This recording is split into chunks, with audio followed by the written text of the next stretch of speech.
Hello friends, welcome back to my YouTube channel. આજે આપણે બનાવીશું આથેલા વઢવાણી મરચાં।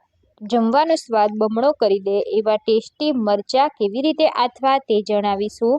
આ મરચાં એકવાર આથી તમે મહિનાઓ સુધી સ્ટોર કરી શકો છો।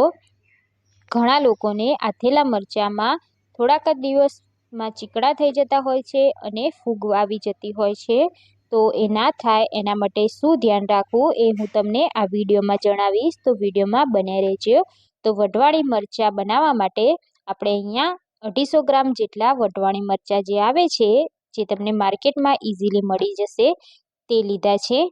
તો આ રીતના એકદમ ફ્રેશ મરચાં હોય તે લેવાના છે, જેનો ડાળીનો ભાગ પણ એકદમ ગ્રીન હોય અને તાજા હોય તેવા મરચાં લેવાના છે। તો હવે આપણે મરચાંને 1 થી 2 પાણીથી ધોઈ અને આ રીતે કોરા કરી લીધા છે। તો આ રીતે આપણે મરચાંમાં એક કટ લગાવી દેવાનો છે। તો મરચાંને આપણે એકદમ સરસ રીતે આ રીતે કટ લગાવી દઈશું। જે રીતે આપણે ભરવા મરચાં બનાવીએ છીએ તેમાં જે કટ લગાવીએ છીએ તે જ રીતે આપણે વચ્ચેથી કટ કરી દઈશું। તો મેં અહીંયા બધા જ મરચાંમાં આ રીતનો કટ લગાવી દીધો છે। હવે આપણે મરચાંને ભરવાના છે। તો ભરવા માટે આપણે 1 ચમચી જેટલું મીઠું લેવાનું છે અને અડધી ચમચી હળદર લેવાની છે। તો બંનેને મિક્સ કરી આપણે જે મરચાંમાં કટ લગાવી છે તેમાં આપણે હળદર અને મીઠું ભરી દેવાનું છે। તો આ રીતે આપણે હળદર અને મીઠું ભરવાથી આપણા મરચાંમાં જે પાણીનો ભાગ રહે છે તે બધો જ આનાથી જતો રહેશે, જેથી આપણા મરચાં લાંબા સમય સુધી આપણે સ્ટોર કરી શકીએ છીએ। તો અહીંયા 1 થી 2 ચપટી જેટલો આપણે અંદર હળદર અને મીઠું ભરી દઈશું। એવી જ રીતે આપણે બધા મરચાંમાં હળદર અને મીઠું ભરી અને રેડી કરી દઈશું। તો અહીંયા આપણે બધા મરચાંમાં હળદર મીઠું ભરી દીધું છે। હવે આપણે એક બાઉલમાં આ મરચાંને રાખી દેવાના છે। તો આ મરચાં આપણે 24 કલાક સુધી એક બાજુ મૂકી અને રાખી દઈશું, જેથી મરચાંમાં પાણીનો ભાગ રહે છે તે બધો જ નીકળી જશે। તો હવે આપણે આ રીતે મરચાં ભરી અને બાઉલમાં મૂકી દીધા છે। હવે આપણે હળદર મીઠું જે વધ્યું છે તે પણ આપણે ઉપર નાખી દઈશું। હવે મરચાંને આપણે ઢાંકી અને 1 દિવસ માટે આપણે તેને સાઈડમાં મૂકી દેવાના છે અને વચ્ચે વચ્ચે આપણે આ મરચાંને હલાવતું પણ રહેવાનું છે।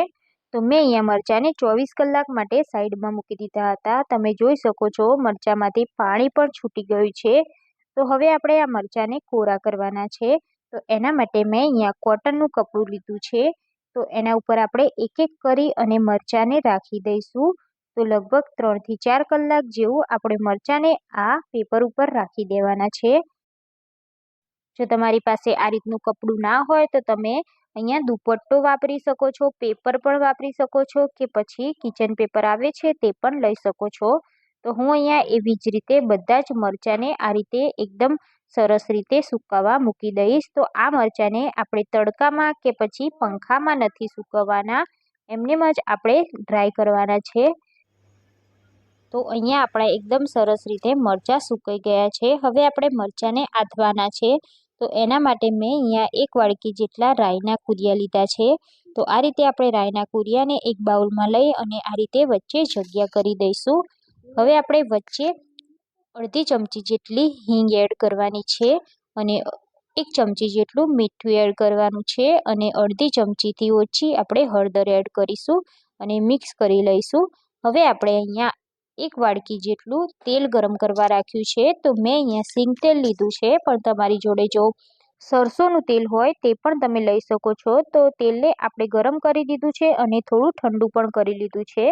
તો બહુ ગરમ હોય ત્યારે તેલ નહીં લેવાનું, થોડું નવસેકું ગરમ હોય ત્યારે આપણે આ રીતે રાઈના કુરિયા ઉપર નાખી દઈશું અને બધું સરસ રીતે આપણે મિક્સ કરી દઈશું। તો અહીંયા તમારી જોડે ધાણાના કુરિયા હોય કે પછી મેથીના કુરિયા હોય તો પણ તમે લઈ શકો છો, પણ મેં ખાલી રાઈના કુરિયા જ લીધા છે। તો એકદમ સરસ રીતે આપણે મિક્સ કરી દીધું છે।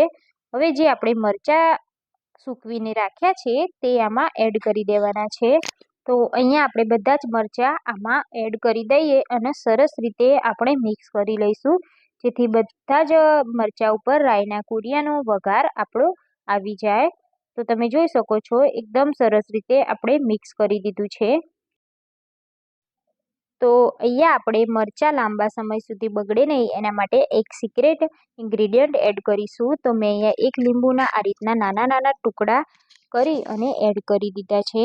તો લીંબુ એડ કરવાથી આપણા મરચાં લાંબા સમય સુધી બગડશે નહીં.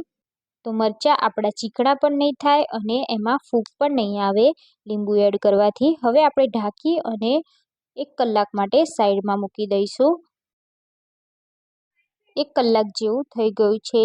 તો આપણા મરચાં અહીંયા એકદમ સરસ રીતે અથાઈ ગયા છે. હવે આ મરચાંને તમે કોઈ પણ બરણીમાં, કાચની બરણી કે પ્લાસ્ટિકની બરણીમાં ભરી અને તમે સ્ટોર કરી શકો છો. આ મરચાંને તમે ફ્રીજમાં પણ રાખી શકો છો અને બહાર પણ આ રીતે સ્ટોર કરી શકો છો.